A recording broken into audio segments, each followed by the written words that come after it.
Emily looked in panic at the middle-aged man with a face full of scars in front of her.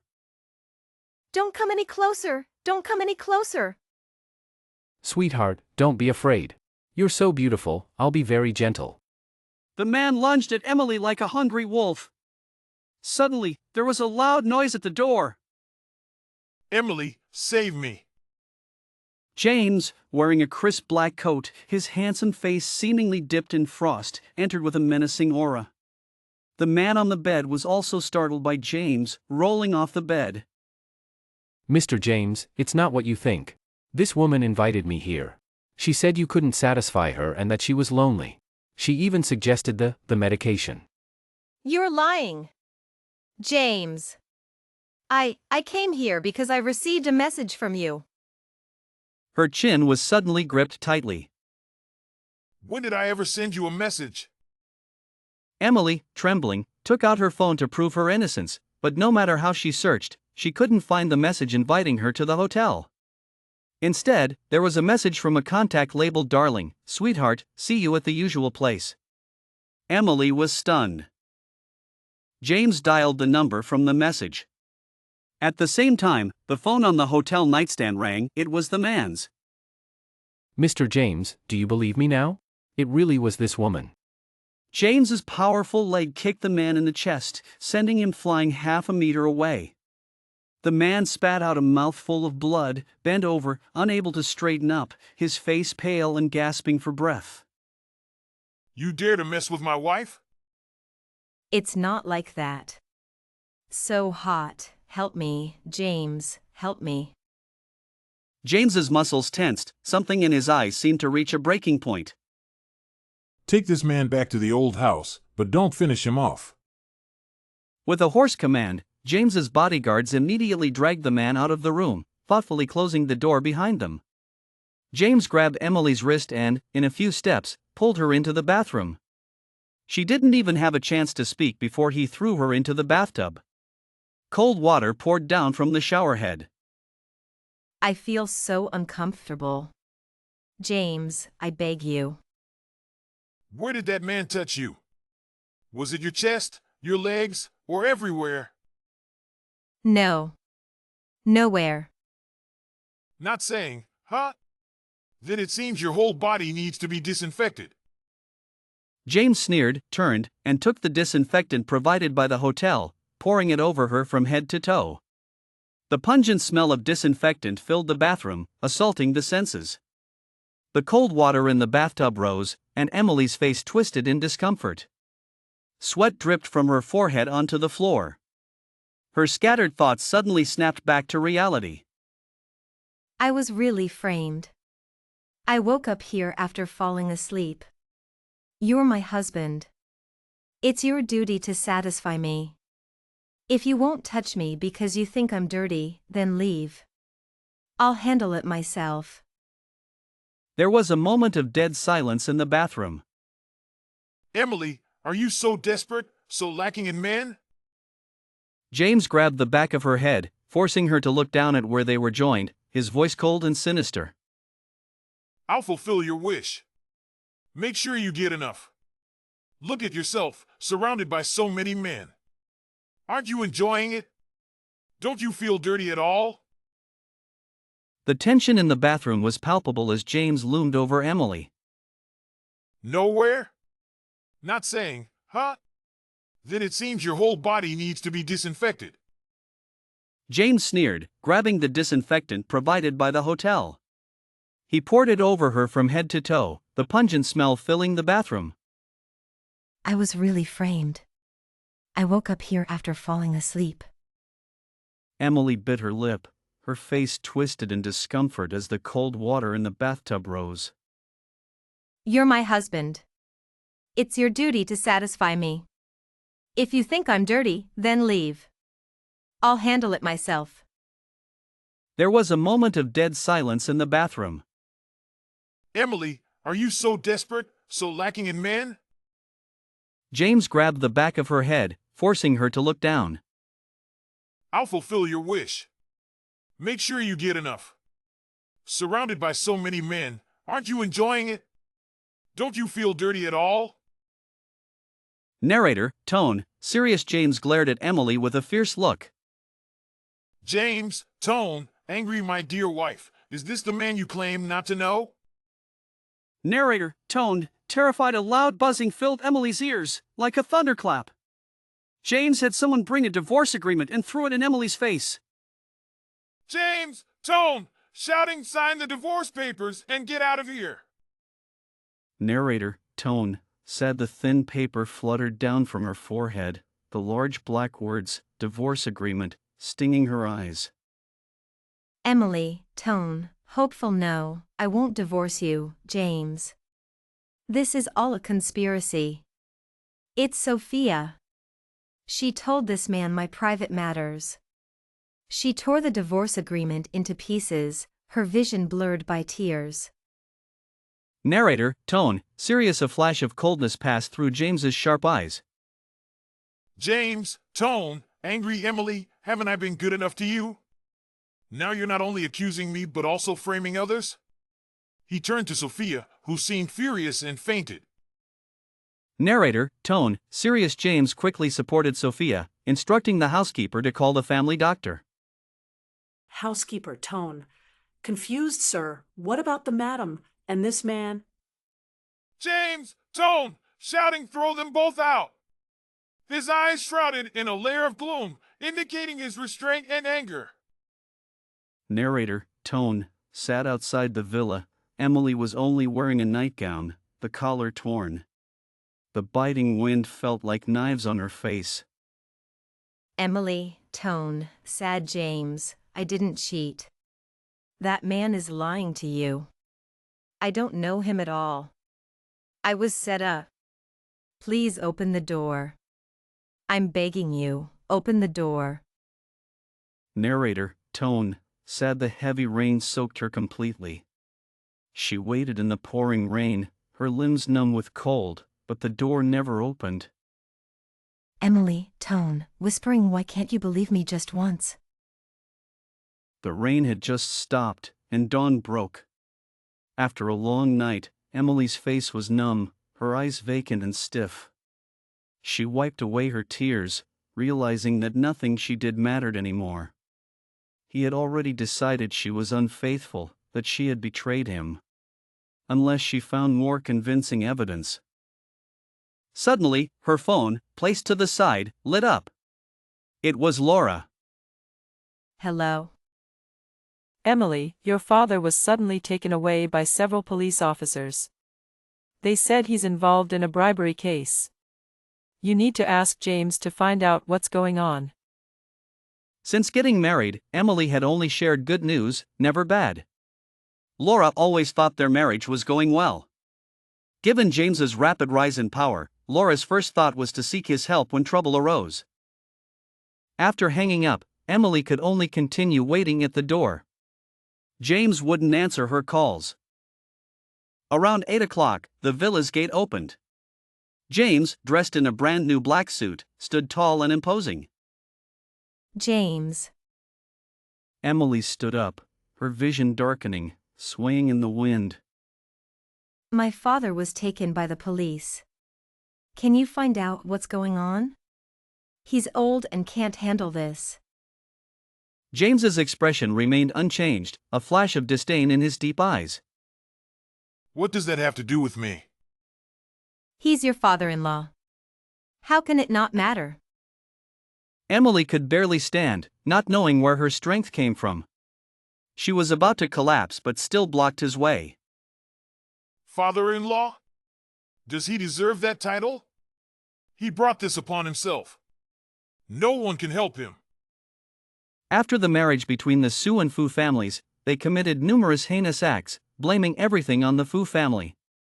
Now, being imprisoned for bribery was a light punishment. Unintentionally, Emily saw a call from his assistant. She then heard James instructing the assistant to book a restaurant for lunch with Sophia. James! You bastard! She spat out the words, raising her hand to hit him, but James grabbed her wrist and flung her aside. Sign the divorce papers soon. I have no patience left. Emily watched as James walked further away. She wanted to chase after him, but a sudden rush of blood surged up her throat, and a sharp pain twisted in her abdomen, making her double over in agony. He didn't stop for a moment, striding away. After the pain subsided, Emily barely managed to take a taxi to the hospital. The examination report left her with mixed emotions. She was pregnant. She was already 4 weeks pregnant. It happened a month ago when he got drunk in the KTV room. The doctor said the pregnancy was unstable and advised her to rest and come for regular checkups. Holding the report, Emily walked numbly through the hospital corridor. To her surprise, she saw a man supporting a woman out of a consultation room. From the back, it looked like James and Sophia. He had said he was going to have lunch with Sophia. Why were they at the gynecology hospital now? Could Sophia be pregnant too? Supporting Sophia to a nearby lounge, James turned and noticed Emily across the hall. His eyes narrowed, and he approached her menacingly. What are you doing here? Nothing, I'm leaving now. Emily instinctively didn't want him to know she was pregnant. She stuffed the report into her bag and turned to leave, but pain shot through her wrist as James pinned her against the wall. His long fingers snatched the report, his eyes scanning the results. Pregnant with a bastard? He's not an illegitimate child. Her shoulders trembled. She knew James too well. If he believed the child wasn't his, he would force her to end the pregnancy. A chill ran down her spine. She softened her voice, speaking cautiously. This child is yours. It's been exactly a month since that time at the karaoke bar. James frowned, lost in thought. A month ago, he had celebrated with friends and had a few too many drinks, later resting in a nearby private room. That night, he did have relations with a woman. But that woman was Sophia. Not Emily. Nonsense. I never touched you there. Now you're pregnant with someone else's child and trying to pin it on me? No, you really did touch me that night. Her eyes were red as she desperately explained. You were drunk, and your friend called me to take you home. But when I got there, you pinned me on the couch. If you don't believe me, check the surveillance. The child is really yours. James squinted but said nothing. Thinking he had softened, Emily continued. James, you know I've loved you for so many years. I would give you my heart. How could I be pregnant with someone else's child? But James's next words plunged her into despair. Even if it's mine, I don't want it. He dragged her by the hand, pulling her towards the clinic. That morning, the first person he saw when he woke up was Sophia. Her clothes were scattered, and her body was marked. It couldn't have been faked. Emily was still lying. As they approached the gynecology department, Emily's heart trembled. James, I promised to sign the divorce papers immediately. After the divorce, the child's fate will have nothing to do with you. James paused, his dark eyes glaring at her even more coldly. Weren't you refusing to sign last night? Now, just for this child? I didn't. This child, I will get rid of. Her breath hitched, as if an invisible hand was tearing at her insides. The pain made her break out in a cold sweat. James, even a dog would have feelings after so many years. Why are you so cruel to me? Her body wavered, as if she could collapse at any moment. Just pity me. As long as you don't hurt my child, I'll obey you. I'll sign the papers, disappear from your life, and never appear in your world again. James, I'm begging you. In James's memory, Emily had always been the pampered daughter of the Sioux family. Either aloof or proud, now she was acting like a shrew, crying and begging. It was impossible not to be moved, but thinking of the child in her belly, James's anger surged, wanting to tear her apart. Wishful thinking. His thin lips parted, shattering her last bit of hope. His coldness and indifference were like the sharpest blade, piercing her heart, causing excruciating pain, making it a luxury to even open her eyes and see this heartless man clearly. Emily was taken into the operating room. Mrs. Emily, please remove your pants and spread your legs. We're preparing for your procedure. The words felt like they split her soul. Emily's eyes widened in panic. She quickly got off the bed, retreating in fear, her eyes filled with tears. Don't come near me. I don't want to lose my baby. James forced me here. This is illegal. Mrs. Emily, please don't make this difficult for us. This is Mr. James's order. We can't disobey. No. You're doctors, not executioners. If you must take my baby, I'd rather jump and end it all than be separated from my child. Dr. Smith's eyes softened. 15 minutes later, Emily emerged from the operating room. James and Sophia sat on the bench in the hallway. Seeing her pale face, James handed her the divorce papers without a trace of emotion. Sophia is pregnant. I need to give her a proper status. Sign this, and I'll ensure your father's safety. Emily's heart was filled with bitterness, yet she felt an urge to laugh. You were indifferent when I begged for mercy. Now, because Sophia is pregnant and needs a status, you're ready to give her everything. What a stark contrast. Emily, I'm sorry. It's my fault. I seduced James. Hit me, scold me, as long as it makes you feel better. But I have a child now. I can't let my child be fatherless. Can you forgive me this once? Emily raised her hand and slapped Sophia hard. The slap echoed, and the air fell silent for a few seconds. Sophia, one day you'll get your comeuppance. Everyone will see what a filthy heart lies beneath your pitiful face. Have you said enough, Emily? I think the dirtiest person here is you. He pulled Sophia into his arms and started to leave.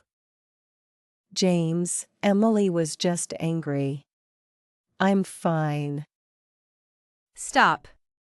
James, don't be so angry. I didn't say I wouldn't sign. After all, you need to give your beloved a status and avoid bigamy. How could you do that without my signature?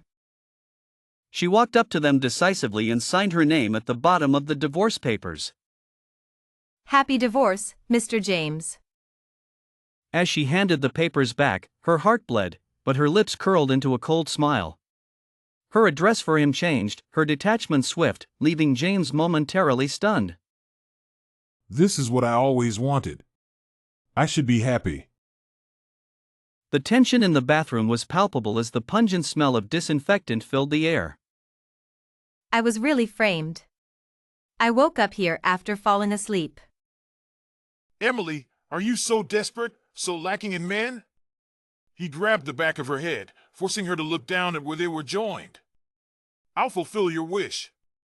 Make sure you get enough.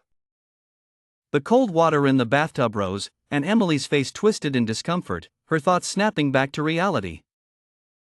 You're my husband. It's your duty to satisfy me. If you won't touch me because you think I'm dirty, then leave. I'll handle it myself. There was a moment of dead silence in the bathroom as James processed her words. Look at yourself, surrounded by so many men. Aren't you enjoying it? Don't you feel dirty at all? Narrator, tone, said the pain that never saw the light of day crushed her entire body. Emily repeatedly begged those people to let her go, offering them money and anything they wanted. They only laughed at her naivety, their cold smiles further wounding her already broken heart. The next day, the kidnapper placed breakfast on the ground. Emily woke up but was in poor spirits and didn't move. They thought she was still asleep and whispered, Damn, I haven't even served my mom like this. Bringing tea and water every day. Back in the day, I was a big shot. Cut it out. Miss Sophia and Mr. James are about to get engaged. She specifically told us to keep an eye on this woman. If something happens, Miss Sophia will kill you. Ah, that woman is ruthless. To tie James down, she even framed him with someone else's child. Lying on the bed, Emily's eyelashes trembled continuously. What did the kidnapper just say? Framed? Is the child in Sophia's belly not James's? Could James have been manipulated by her, leading him to betray her and hurt her father? Narrator, tone, hopeful in the darkness, a tiny glimmer of hope sparked in her dead heart.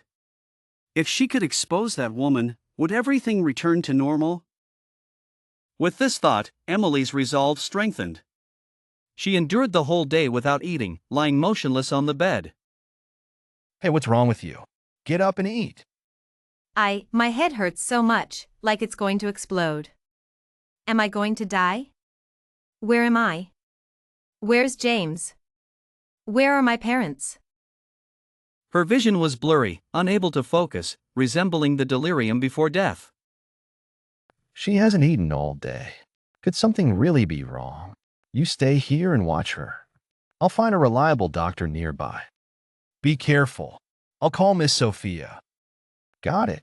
Keep an eye on her. Don't let her escape. Don't worry. She's almost dead. Where could she go?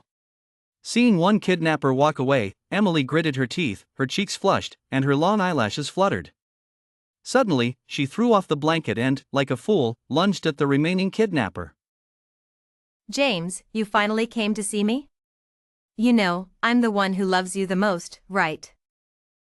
The kidnapper instinctively tried to push her away. But when his rough hand landed on her slender waist, he paused, his eyes gradually filling with a sinister gleam. The most luxurious bridal shop in the city. Narrator, tone, cheerful Sophia was happily trying on wedding dresses, standing in front of the full-length mirror. She turned from side to side, gently touching her belly, and looked at James. James, do I look good in this wedding dress? The long dress trailed on the floor, adorned with pearl flowers and lace on the chest. The waist was specially designed to accommodate her pregnancy, perfectly concealing her slightly protruding belly. Originally, James planned to marry Sophia after she gave birth. But Sophia said she felt insecure, worried that James might leave her one day. So, they planned to get engaged in a week, delayed only by the need to handle the divorce with Emily. Seeing Sophia's gentle smile, James's mind briefly flashed with another image. You look beautiful, my future Mrs. James. Flatterer. Sophia, you don't deserve to be Mrs. James. James and Sophia's eyes sharpened as they looked towards the voice. Emily stood at the entrance of the bridal shop, her clothes tattered, her face haggard, and her hair disheveled.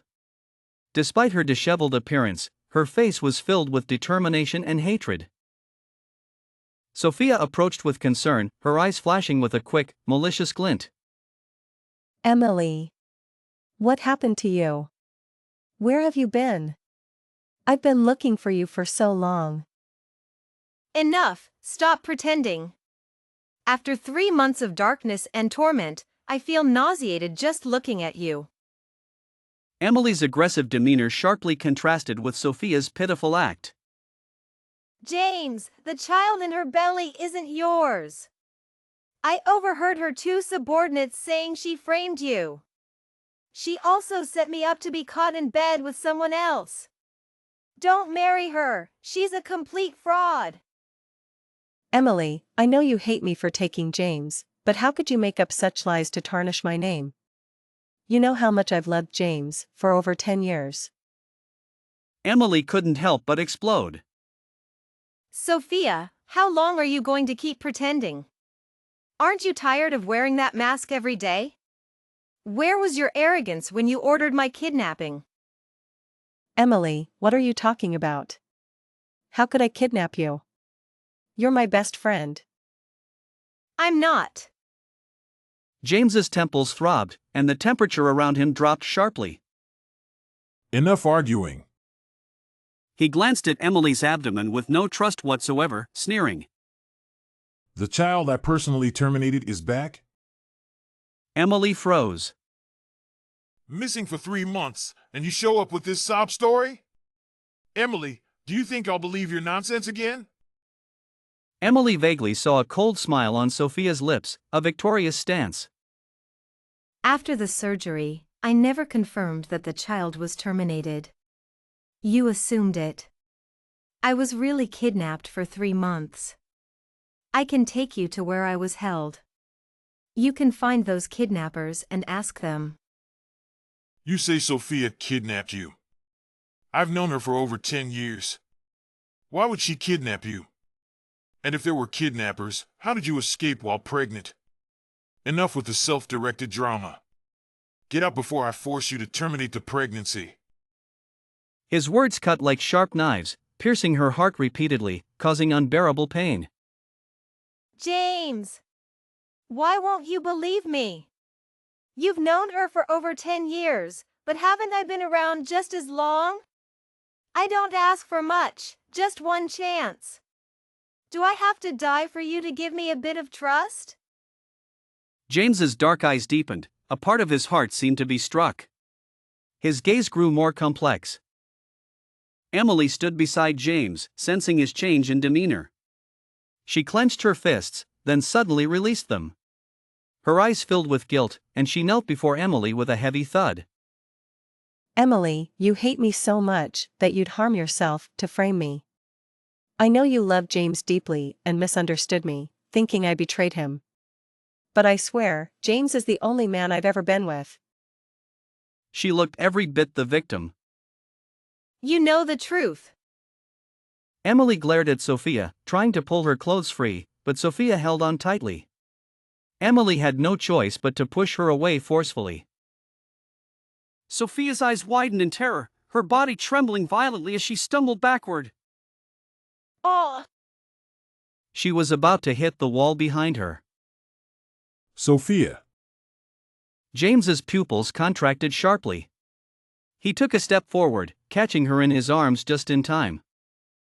Are you okay? It hurts.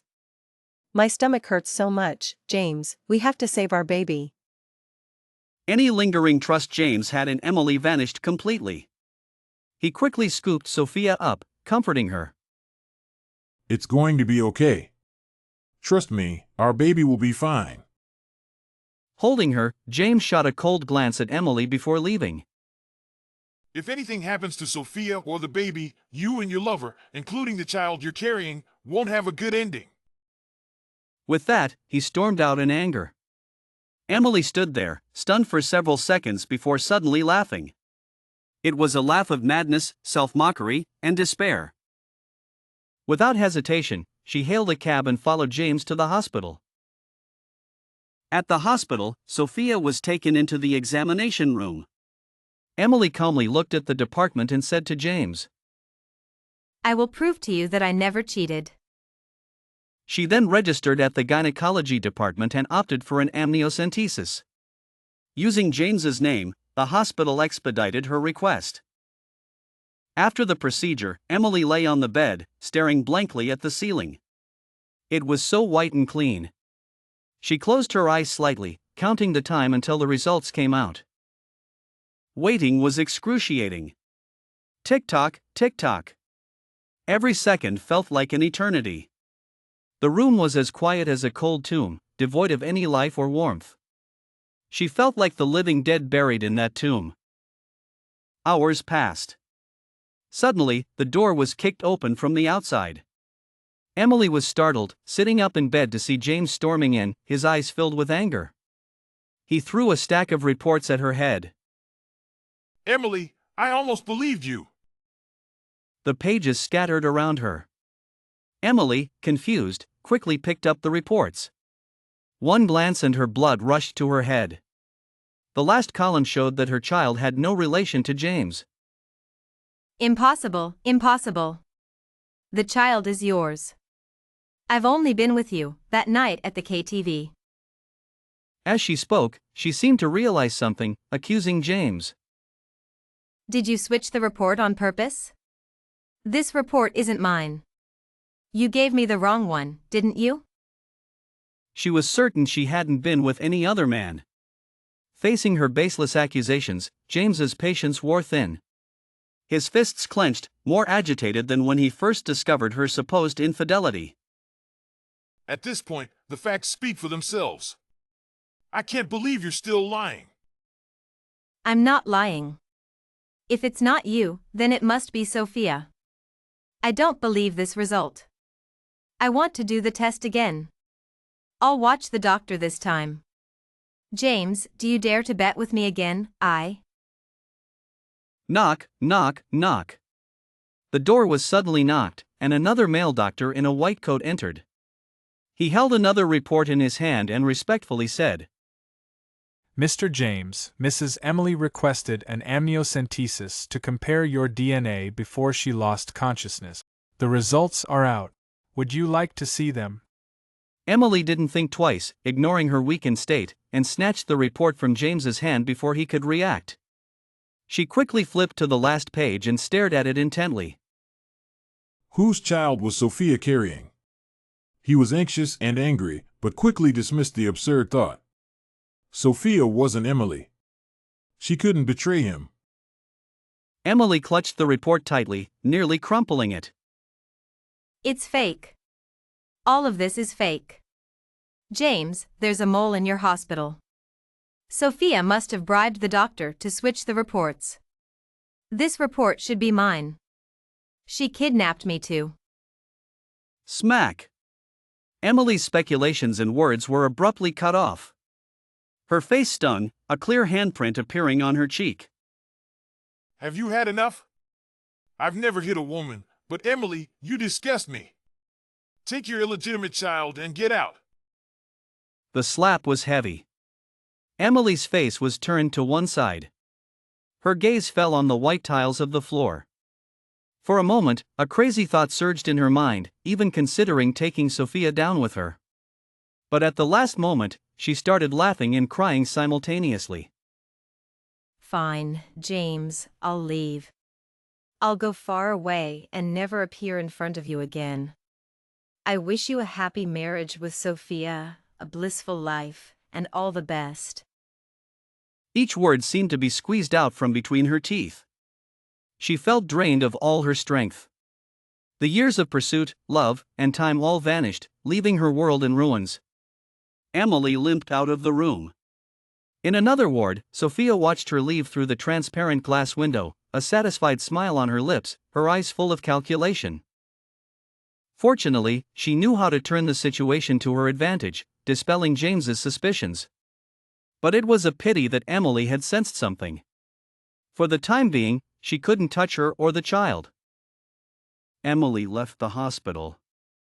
The streets were bustling with indifferent passers-by, not stopping for anyone or anything. Without warning, her tears broke free, streaming down her cheeks. She took a taxi back to the Sioux family home. In her memory, there were always security guards at the gate, and the place was heavily guarded. But now, the surroundings were desolate, the flowers withered, and the leaves fallen. The gate was sealed with large notices, about to be auctioned off by the court. The red paint on the ornate gate was peeling off in chunks under the assault of wind and rain. What happened? Her home was gone? Emily stood at the gate, covering her mouth, unable to accept the scene before her. A stranger walked by. Emily grabbed the stranger to ask for details. Are you talking about the Sioux family who lived here? Those corrupt businessmen bribed officials and got caught. Their company went bankrupt. It's not the same Sioux family anymore. Who are you, anyway? Why are you asking about them? Young lady, I see you're expecting. You should stay away to avoid bad luck. This is my home. My surname is Sue too. The stranger's expression turned awkward. Emily didn't bother to look at the stranger's face any longer. She stood at the door for a long time before turning away. In the vast world, during the 3 months she was kidnapped, she had lost her home. 4 months passed in a blur. Emily rented a small apartment. Fortunately, she had some savings, enough to support herself and the baby for a while without working. The news was filled with reports of James expanding his business empire, building new city landmarks, and his sweet romance with his beloved girlfriend. She caressed her swollen belly, focusing on her impending delivery. She hired a nanny, Mary, to take care of her. Miss Sue, hold on.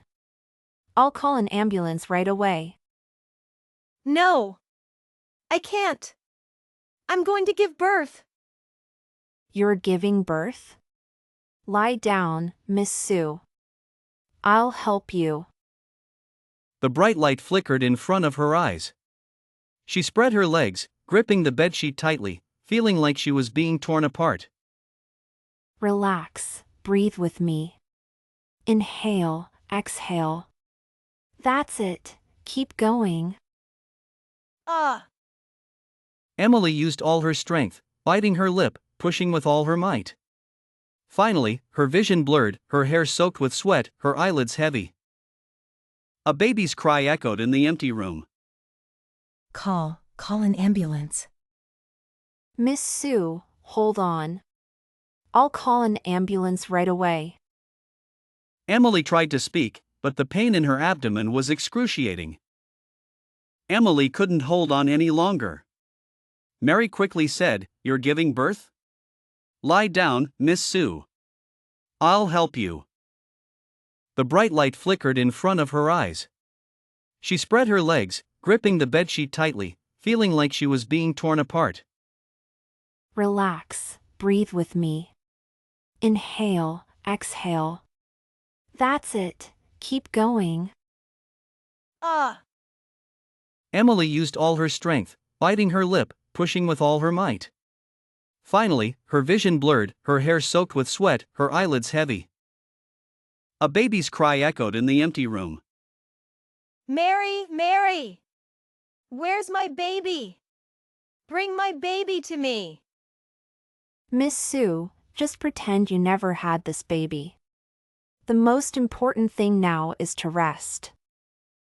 What are you talking about? Bring me my baby right now. Miss Sue, just pretend you never had this baby. The most important thing now is to rest. Emily didn't even have the strength to lift her hand. She pointed weakly at the baby, her eyes closing. In a daze, she heard voices around her. She stared at the baby, its face blue and blotchy, lips black, no rise and fall of breath. It was a stillborn.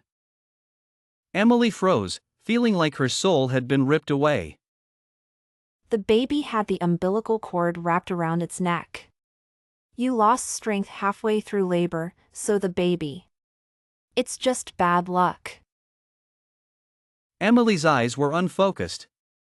Suddenly, some vague memories surfaced in her mind, as if someone had spoken to her while she was unconscious, like a dream, yet clear. No. That wasn't a dream. She glared coldly at Mary. Were you sent by Sophia? Mary's heart skipped a beat. She retorted, trying to maintain her composure. Sophia?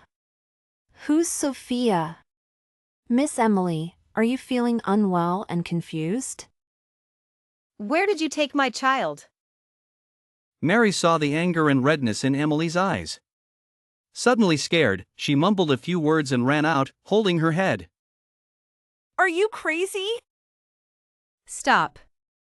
Give me back my child.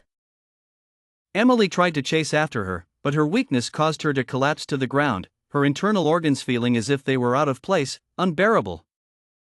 The quiet room felt like a desolate ghost town. She stared blankly at the lifeless baby, then took out her phone to call Sophia. Again and again. Until the other side finally answered. She didn't know how many times she called, only that the familiar yet distant voice of James finally came through the receiver. Who told you to harass Sophia? Don't you know she gave birth today? Gave birth? Also gave birth? Emily couldn't believe that the child she had fought so hard to deliver was a stillborn. Sophia took my child and gave me a stillborn. James, make her give my child back. She spoke each word with gritted teeth, her voice filled with hatred, wishing to devour both James and Sophia. Emily, if you've lost your mind, get it treated. Don't bark like a mad dog. Your child died? Are you sure it's not karma? Emily's lips trembled, unable to speak for a moment. James, that was your own flesh and blood. Are you even human? His response was to hang up the phone. Listening to the busy tone in the receiver, Emily's pupils contracted, as if she were in an icy hell, in unbearable pain. She stumbled off the bed, smashing everything within reach. Pillows, lamps, coffee table. The noise was deafening. Sophia! Suddenly, her eyes narrowed, and she picked up the baby from the bed, her gaze resolute as she walked out. The pain of being torn apart was excruciating with every step, as if something was flowing down, but she ignored it, determined to find her child. Silver Harbor Hospital. The operating room light went out, and Dr. Smith came out, holding a baby. Congratulations, Mr. James! Mrs. James has safely delivered a baby boy. Dr. Smith congratulated, smiling. James, a new father, looked at the wrinkled face of the baby, but Emily's accusations echoed in his ears. James, that was your own flesh and blood. Are you even human? His own flesh and blood? He steadied himself. Hadn't it been verified? Only Sophia's child was his. What was he thinking? How is Sophia? The anesthesia will wear off soon, and Mrs. James will wake up. James nodded, signaling for the baby to be taken away, and went to check on Sophia. As he approached the room, the door was ajar. Through the crack, he heard a woman's voice. 50,000 will be transferred to your account on time. Then you disappear, and don't let me or James see you again. If I find out, you know the consequences? Yes, that's it. I'm hanging up. His hand tightened on the doorknob. 50,000? Who was Sophia giving 50,000 to? And in such a cold tone he had never heard before? And not letting him see? Oz. His phone rang abruptly in his pocket. Who is it? It's me. James pushed open the door, expressionless, pulling out his phone to check the message. A quick glance, and his blood froze. Are you Emily's ex-husband? She had a serious car accident on her way to the hospital with a baby and didn't survive. Please come to the police station to identify the body. A buzzing sound filled James's ears, as if countless bombs had exploded. The fragments blurred his vision. He stared at the text message, unable to look away until the words became unrecognizable. Emily. She was gone? What's wrong, James? Sophia was still pondering how to explain the $50,000 to him when she noticed his strange expression. I need to go out. With that, he strode out, instructing his assistant to prepare the car. Mr. James, who passed away? James's dark eyes were filled with anxiety and agitation. He didn't answer. At the police station, Officer Johnson was in charge of Emily's case. He led James to identify the body, his expression somber. Mr. James, please prepare yourself. When the accident happened, Miss Emily instinctively bent over to protect the child, which caused her body to be severely deformed and her face unrecognizable. James's face remained expressionless. Inside, he felt a whirlwind of anxiety, unease, frustration, and doubt, as if a deep abyss was about to swallow him whole. He didn't know where these negative emotions came from, considering she was just a woman who had betrayed him, a woman who had given birth to another man's child. In the morgue, a cold female body lay quietly on the display table. Her body had been cleaned, but her face was still marred with blood, her features distorted beyond recognition. James's legs froze half a meter away from her, unable to take another step forward. He didn't want to believe it. Mr. James, these are Miss Emily's belongings. Officer Johnson handed James an evidence bag. James took it, immediately spotting a sparkling diamond ring. It was the one he had instructed his assistant to buy the day before their wedding.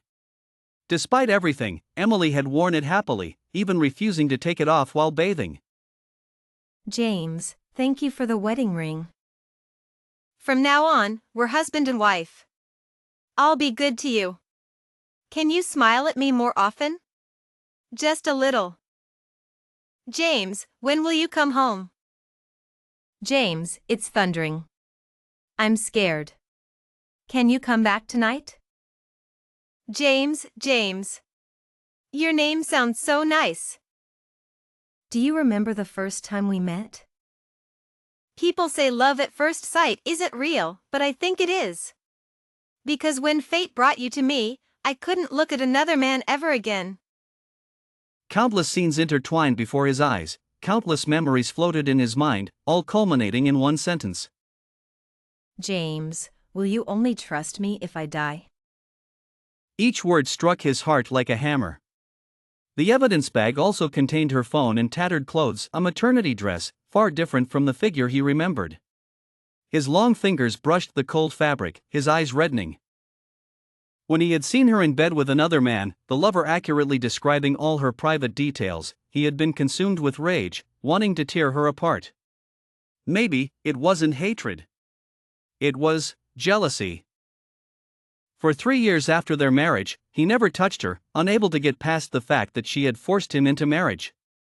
But she couldn't bear the loneliness and climbed into another man's bed, deceiving him repeatedly. He finally admitted that his heart was filled with jealousy. Have you done a DNA test? We've confirmed the mother-child relationship with the baby's remains. We've determined the accident was an unfortunate event.